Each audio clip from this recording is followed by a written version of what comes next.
بسم الله الرحمن الرحيم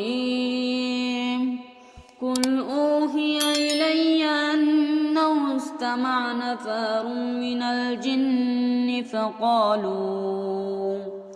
فقالوا إنا سمعنا قرآنا عجبا يهدي إلى الرشد فآمنا به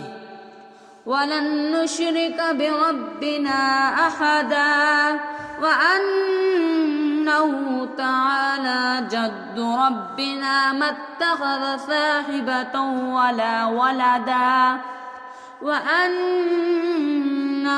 كان يقول سفيهنا على الله شططا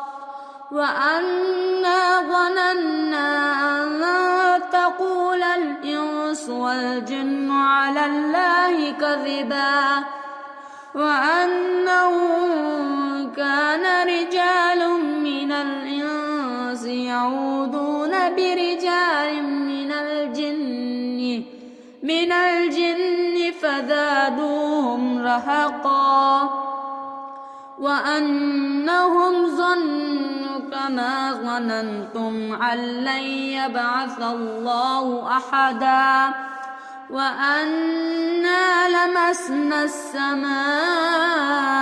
فوجدناها ملئت حرسا شديدا وشهبا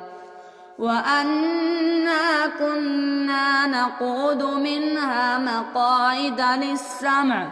فمن يستمع الآن يجد له شهابا رصدا وأنا لا ندري أشر أريد بمن في الأرض أم أراد بهم ربهم رشدا.